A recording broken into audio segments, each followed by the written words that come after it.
And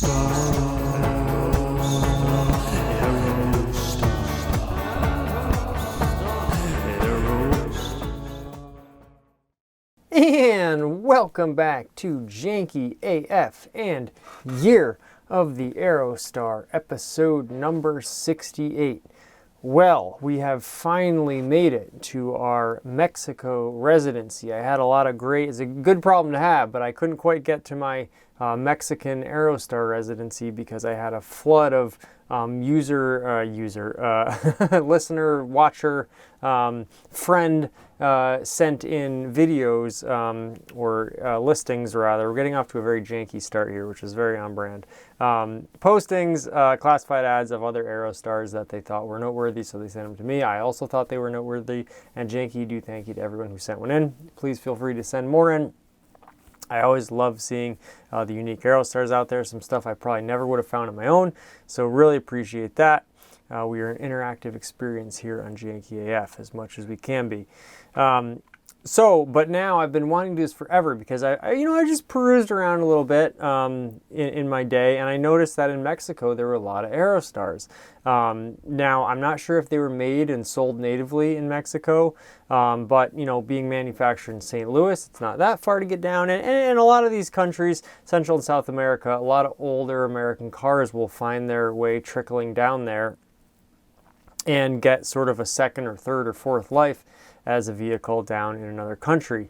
And the Aerostar is certainly no exception. Now, I did peruse a little bit, and I'll try to throw in a little screen recording of that, and you can just see how many. I did a 500-mile radius of Mexico City, and you can see how many Aerostars there were. Like any other city in the country, Los Angeles, it doesn't matter, Houston, Texas, any New York City, any big city, you're never going to find this many Aerostars for sale in one place.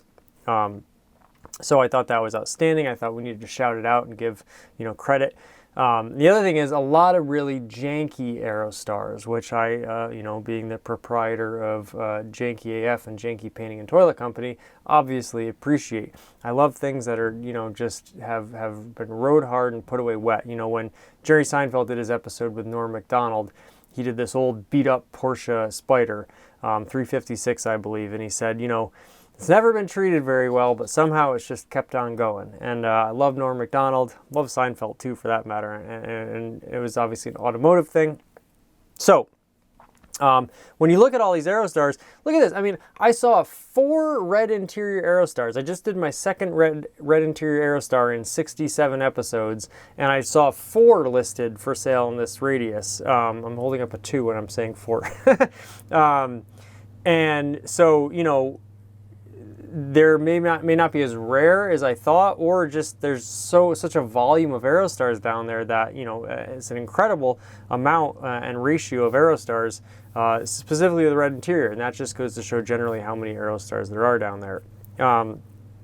So I had a hard time picking what Aerostar I was going to do first in this Mexican residency because there's so many of them, and what I did was, and we'll do things a little bit differently here, of all the ones I could have featured first, I picked this.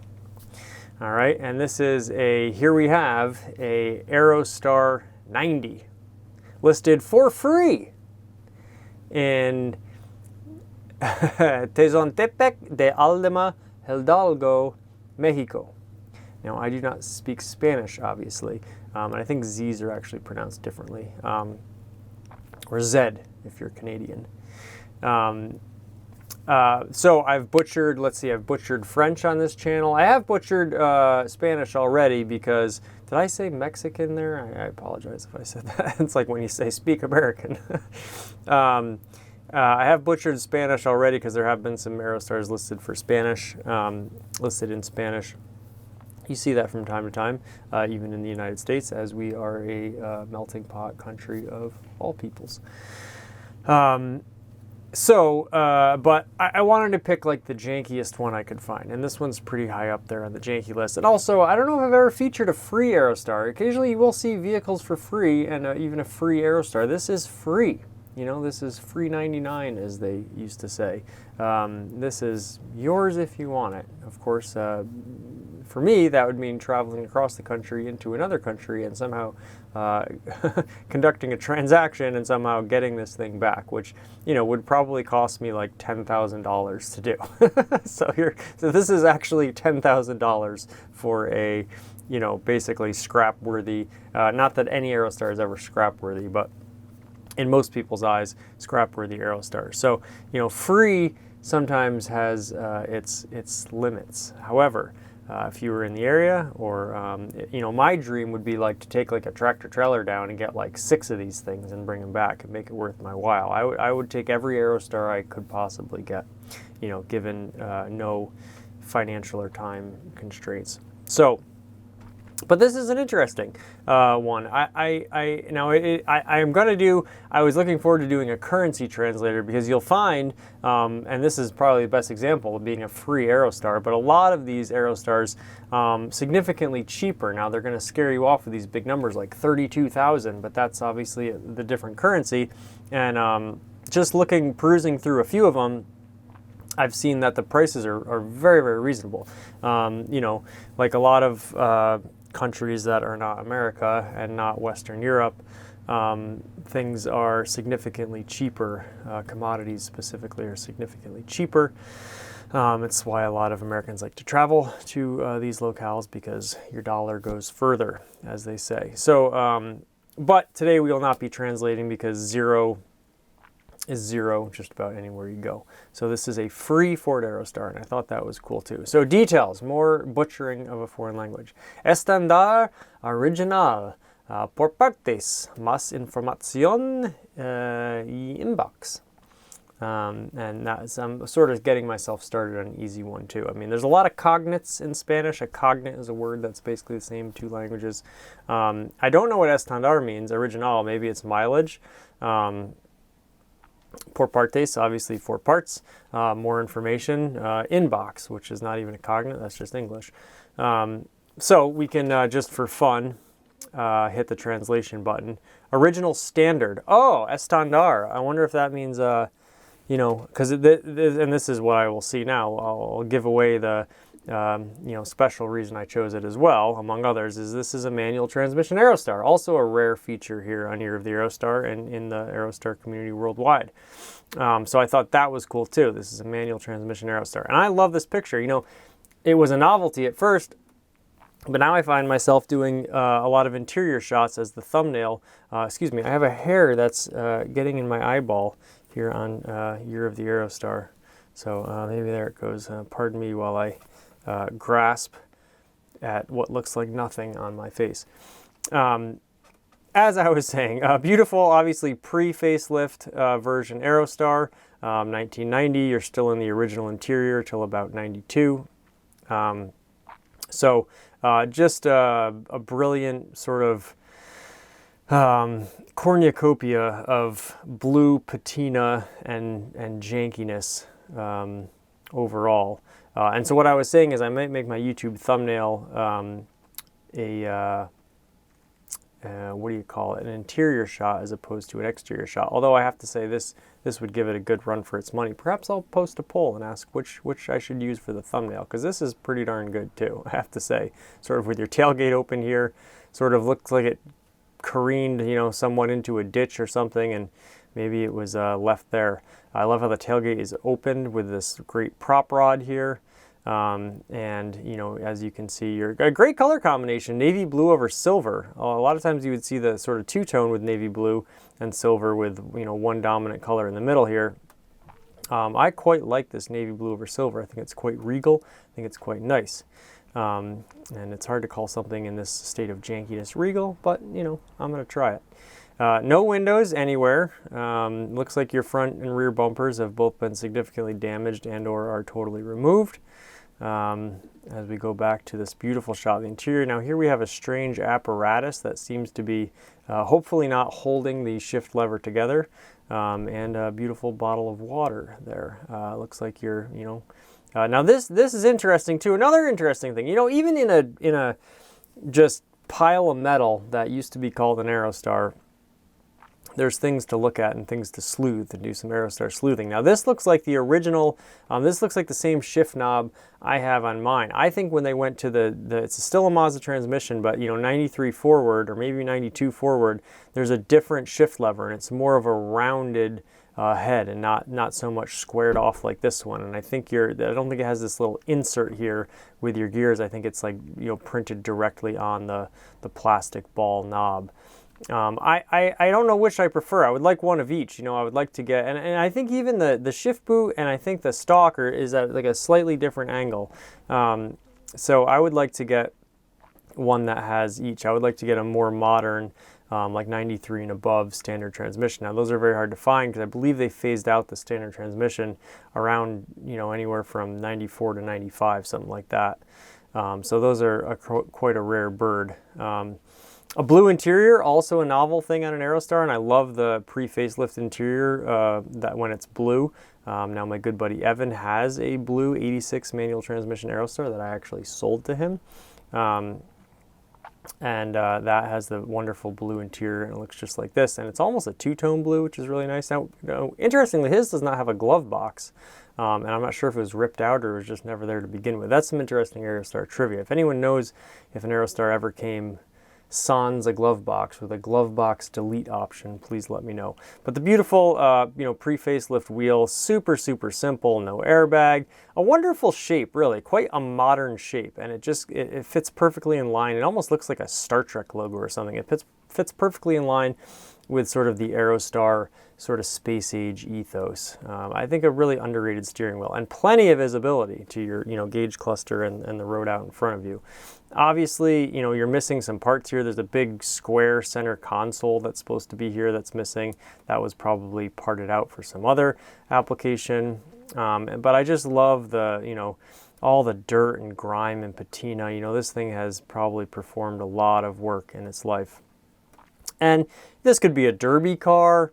This could be, just a museum wall artifact. Perhaps you could get it running. I'm not how, I would need to get some more information, but maybe you could get it running and, chop the roof off and use it as a field car and just drive around rowing through the gears. That would be pretty fun. And the other thing I'll say about this is we have here, through some sleuthing, we have this little badge, which, actually, now that I'm looking at it, I thought this was an electronic fuel injection badge, but now it almost looks like it says something different on there. But if that was the case and it said electronic fuel injection, of course that wouldn't make sense because this is a 90 and that 2.3 liter fuel injected 4-cylinder was only in there from 86 to 87. So I'm not sure what this badge is, and I'm not sure if this is, presumably it's a 6-cylinder being a 1990 version. We have some beautiful wheels here. Now I do not know if these are an Aerostar wheel. I should know better. I don't think they are, but maybe I'm just not seeing that because the center cap is missing. I don't recognize it. I think this is more of like an Explorer wheel or something in that vein. But perhaps there was, especially for 1990, I think that was probably too early, but maybe it is. I don't know. Again, like I have a lot to learn myself, and I am, very humble when it comes to the fact that I do not know everything about Aerostars. I am simply sort of something of an evangelist for them. A lot of damage going on here. I don't know what happened here. Both your tail lights missing, your rear sort of quarter panel where it meets the tailgate here is all janked up real bad. But it looks like we do have remnants of a pinstripe. I always like to talk about the pinstripes. The Aerostar had so many different little graphics and packages like that. A telltale sign of the 80s and 90s when that was very, very common. It looks like you have a beautiful little white tri or two-tone pinstripe, which I think works perfectly with the dark blue and silver sort of underbody there. Again, another nice picture here. And you can see the standard length, this was the garageable van, and these things really are quite short. I'm not sure of the exact length. Your wheelbase is like 119.4, I believe. But when you get in one of these standard length Aerostars, for how much space it has in it, you can't believe how compact these things are. They're not hard to drive, they're not hard to park, incredibly maneuverable through traffic, and just such a unique body style that I really, really like. And your long angular windshield. Your hood is very short, but still have, you know, decent access to the engine bay.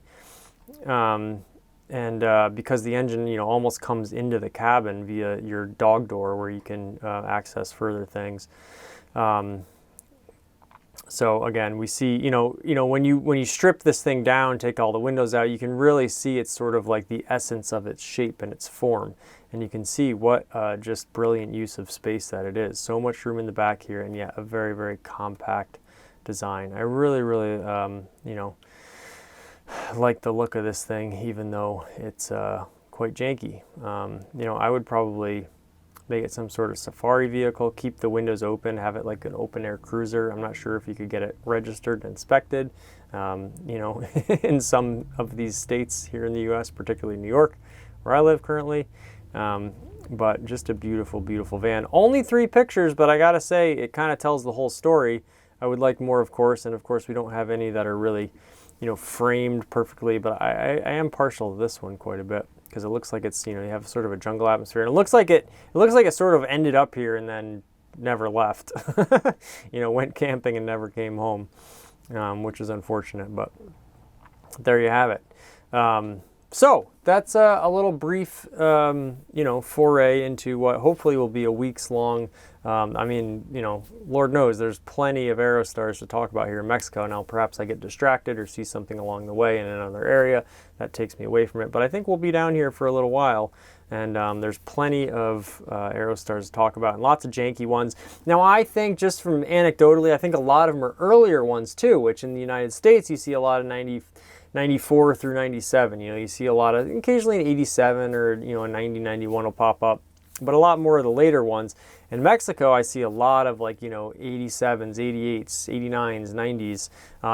There's not to say you don't see the later ones as well, but you get a good look at sort of like the early incarnation of the Aerostar, and a lot of them are like sort of beat up like this, but a lot of them are nice, and a lot of them are sort of in between, a lot of like custom modifications and stuff like that. So a really cool, you know, sub Aerostar culture to explore. So that's what we'll be doing for, you know, a little bit of time. So I hope you enjoyed that. Something different here on the Year of the Aerostar. I'm excited to sort of dig into some of these listings.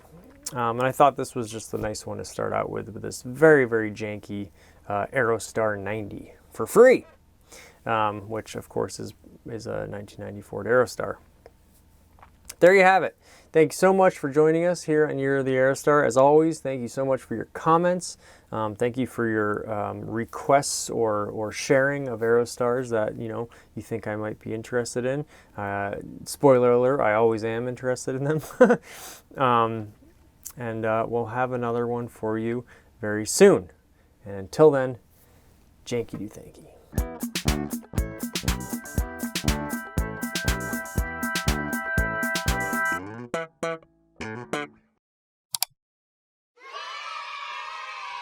One small step for man, one giant leap for mankind.